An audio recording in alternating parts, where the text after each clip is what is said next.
नमस्कार, सुजस बुलेटिन में आपका स्वागत है। मैं हूं आपके साथ अश्विनी सिरोही। एक नजर हेडलाइंस पर। मुख्यमंत्री ने की गणतंत्र दिवस पर उदयपुर में आयोजित होने वाले राज्य स्तरीय समारोह की तैयारियों की समीक्षा। समुचित व्यवस्था सुनिश्चित करने के दिए दिशा निर्देश। नए आपराधिक कानूनों के संबंध में उच्च स्तरीय बैठक। मुख्यमंत्री ने कहा, नए आपराधिक कानून शीघ्र और सुलभ न्याय प्रदान करने में निभा रहे महत्वपूर्ण भूमिका। प्रदेश में कड़ाके की ठंड के साथ आने वाले दिनों में बारिश के आसार। जयपुर सहित कई संभागों में मेघ गर्जन के साथ हल्की से मध्यम बारिश की संभावना। मुख्यमंत्री श्री भजनलाल शर्मा ने आज मुख्यमंत्री निवास पर गणतंत्र दिवस के अवसर पर उदयपुर में आयोजित होने वाले राज्य स्तरीय समारोह की तैयारियों के संबंध में समीक्षा बैठक की। इस अवसर पर मुख्यमंत्री ने संबंधित अधिकारियों को समारोह की समस्त व्यवस्थाओं को सुचारू रूप से संपन्न करने, सुरक्षा प्रबंधन को सुदृढ़ करने और कार्यक्रम के दौरान जन सुविधाओं की समुचित व्यवस्था सुनिश्चित करने के लिए विस्तृत दिशा निर्देश प्रदान किए। मुख्यमंत्री श्री भजनलाल शर्मा ने कहा कि देश में लागू 3 नवीन कानूनों में सजा की तुलना में न्याय पर अधिक जोर दिया गया है। नए कानून भारतीय न्याय संहिता, भारतीय नागरिक सुरक्षा संहिता और भारतीय साक्ष्य अधिनियम हमारे संविधान की मूल भावना के अनुसार बनाए गए हैं। ये कानून आमजन को शीघ्र और सुलभ न्याय प्रदान करने में महत्वपूर्ण भूमिका निभा रहे हैं। मुख्यमंत्री ने कहा कि नवीन आपराधिक विधि में आपराधिक मामले के महत्वपूर्ण चरणों के लिए समय सीमा निर्धारित की गई है, जिससे पीड़ित को त्वरित न्याय मिल रहा है। साथ ही पीड़ित को अपने साथ हुए अपराध की रिपोर्ट संबंधित क्षेत्र के थाने में दर्ज कराने की बाध्यता से मुक्ति मिली है। श्री शर्मा सोमवार को मुख्यमंत्री निवास पर नवीन आपराधिक कानूनों के राजस्थान में क्रियान्वयन और प्रचार प्रसार के संबंध में गृह विभाग की उच्च स्तरीय बैठक को संबोधित कर रहे थे। उन्होंने कहा कि राज्य सरकार प्रदेश में अपराधों पर प्रभावी नियंत्रण करने और जनता को भय मुक्त माहौल उपलब्ध कराने के लिए प्रतिबद्ध है। कानून व्यवस्था को सुदृढ़ करने और नए कानूनों को लागू करने में आवश्यक संसाधनों की कोई कमी नहीं आने दी जाएगी। मुख्यमंत्री ने कहा कि नए कानूनों का प्रदेश में प्रभावी रूप से क्रियान्वयन किया जा रहा है और इनके प्रचार प्रसार में राजस्थान देश का अग्रणी राज्य है। आमजन को इनकी जानकारी देने के लिए राज्य सरकार कई कदम उठा रही है। राज्य की 11,000 से अधिक ग्राम पंचायतों में विशेष ग्राम सभाओं के माध्यम से नए कानूनों की जानकारी दी गई है। साथ ही प्रदेश में महिला एवं बाल सुरक्षा संबंधी प्रावधानों के बारे में पुस्तकें तैयार करवाकर वितरित की गई हैं। राजस्थान पुलिस की राजकॉप एप्लीकेशन में भी नए कानूनों के संबंध में जानकारी उपलब्ध कराई गई है। इसके अतिरिक्त सोशल मीडिया और पैम्पलेट और पोस्टर के माध्यम से इनका व्यापक प्रचार प्रसार भी किया जा रहा है। चिकित्सा एवं स्वास्थ्य मंत्री श्री गजेंद्र सिंह खिमसर ने कहा कि देश में कुछ राज्यों में ह्यूमन मेटान्यूमो वायरस यानी HMPV के कुछ केस सामने आए हैं, लेकिन इससे घबराने की कोई आवश्यकता नहीं है। श्री खिमसर ने कहा कि चिकित्सा विशेषज्ञों के अनुसार ये वायरस वर्ष 2001 से मौजूद है, लेकिन रोगियों पर इसका प्रभाव सामान्य रहा है। इस वायरस से मौत का कोई मामला और चिंताजनक स्थिति सामने नहीं आई है। श्री खिमसर ने कहा है कि प्रतिवर्ष की भांति सर्दी के मौसम को देखते हुए बच्चे, बुजुर्ग, गर्भवती महिलाएं और गंभीर रोगों से ग्रसित व्यक्ति सर्दी, खांसी, जुकाम, बुखार आदि होने पर अस्पताल में चिकित्सक से परामर्श लें। उन्होंने कहा कि केंद्रीय स्वास्थ्य एवं परिवार कल्याण मंत्रालय की ओर से सोमवार को इस वायरस के संबंध में सभी राज्यों के स्वास्थ्य सचिवों के साथ एक वीडियो कॉन्फ्रेंस का आयोजन किया गया, जिसमें भी स्पष्ट किया गया है कि यह वायरस घातक नहीं है। खांसी, जुकाम जैसे सामान्य लक्षणों के साथ सर्दी के मौसम में आमतौर पर कुछ केस इस वायरस के सामने आते रहे हैं। विगत कुछ माह में मार्च से दिसंबर तक देश भर में 9 केस चिन्हित हुए हैं। चिकित्सा मंत्री ने कहा है कि केंद्र सरकार के अनुसार HMP वायरस का प्रसार वर्तमान में नगण्य है, लेकिन फिर भी एहतियात के तौर पर प्रदेश भर में चिकित्सा अधिकारियों को सजग और सतर्क रहने के निर्देश दिए गए हैं। साथ ही जांच, उपचार सहित अन्य आवश्यक तैयारियां सुनिश्चित करने को भी कहा गया है। राजस्थान के अलग अलग हिस्सों में इन दिनों कड़ाके की सर्दी पड़ रही है। मौसम विभाग के जयपुर केंद्र के अनुसार राज्य के कई हिस्सों में ठंड का असर बढ़ता जा रहा है और अगले कुछ दिनों में मौसम में बदलाव होने की संभावना जताई गई है।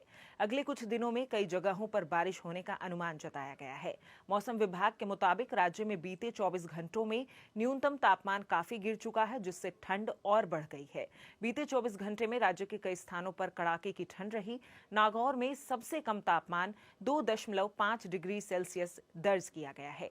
राज्य के कई हिस्सों में आज सुबह घना कोहरा भी छाया रहा, जिससे दृश्यता कम हो गई और यातायात प्रभावित हुआ। मौसम विभाग के अनुसार अगले कुछ दिनों तक राजस्थान के अधिकांश हिस्सों में मौसम सामान्य तौर पर शुष्क रहेगा, लेकिन ठंड में बढ़ोतरी की संभावना है। न्यूनतम और अधिकतम तापमान में 2 से 4 डिग्री सेल्सियस तक गिरावट आ सकती है। इस दौरान बीकानेर, जयपुर और भरतपुर संभाग के कुछ हिस्सों में घना कोहरा देखने को मिल सकता है।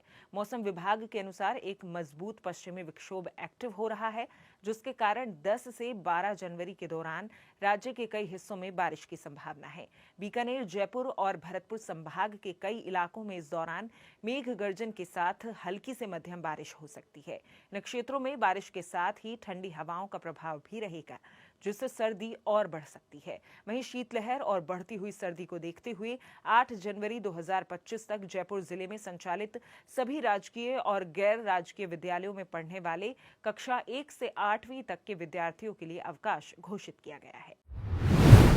राज्य सरकार प्रदेश के सर्वांगीण विकास के लिए तत्परता के साथ काम कर रही है। विभिन्न जन कल्याणकारी योजनाओं और निर्णयों के जरिए हर वर्ग तक लाभ पहुंचाया जा रहा है। कैसे प्रदेशवासियों के जीवन में आ रहा है सकारात्मक बदलाव, आप भी देखिए। लोक हितकारी और जन कल्याणकारी सरकार का दायित्व है अंतिम छोर पर खड़े व्यक्ति को केंद्र में रखकर काम करना।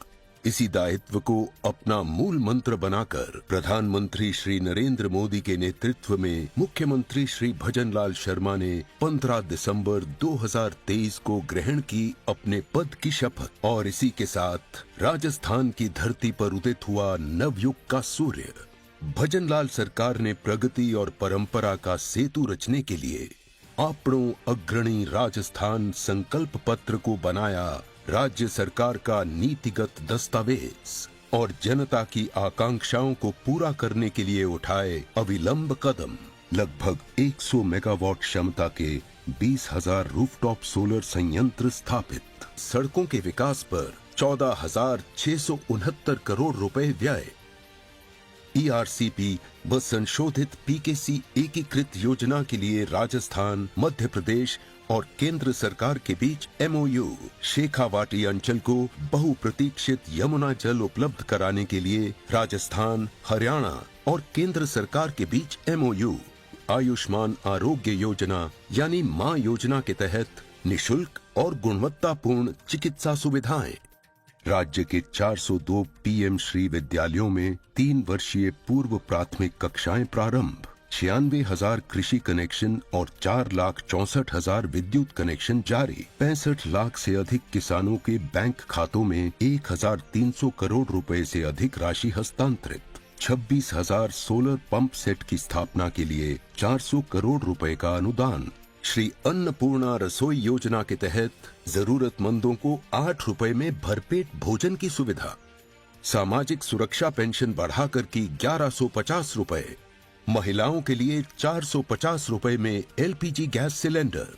महिला सुरक्षा के लिए हर जिले में महिला थाने और एंटी रोमियो स्क्वाड का गठन। युवाओं को वर्तमान सरकार के कार्यकाल में मिली 32,254 सरकारी पदों पर नियुक्तियां। साथ ही मुख्यमंत्री रोजगार उत्सवों का शुरू किया आयोजन। पेपर लीक के मामलों की जांच के लिए एसआईटी का गठन। प्रदेश में निवेश एवं रोजगार के अवसर पैदा करने के लिए जयपुर में 9 से 11 दिसंबर तक राइजिंग राजस्थान इन्वेस्टमेंट समिट 2024 का आयोजन। इन सभी ठोस कदमों से मिली आम जन को राहत और हर चेहरे पर लौटी मुस्कान। आपणों अग्रणी राजस्थान। श्रीगंगानगर में जिला स्तरीय अधिकारियों की साप्ताहिक समीक्षा बैठक आज कलेक्ट्रेट सभागार में जिला कलेक्टर डॉक्टर मंजू की अध्यक्षता में हुई। इस दौरान जिला कलेक्टर ने कहा कि नशा मुक्त श्रीगंगानगर की संकल्पना को साकार करने में आमजन की सहभागिता बेहद महत्वपूर्ण है। अभियान की समीक्षा करते हुए उन्होंने अधिकारियों को आवश्यक दिशा निर्देश भी दिए। बैठक में जिला कलेक्टर ने नशा मुक्त श्रीगंगानगर अभियान की समीक्षा करते हुए कहा कि सभी अधिकारी प्रत्येक गतिविधि में आमजन की सहभागिता सुनिश्चित करें। जन सहभागिता से ही अभियान की सफलता सुनिश्चित होगी। सुजस बुलेटिन में फिलहाल के लिए इतना ही। फिर होगी आपसे मुलाकात, तब तक के लिए नमस्कार।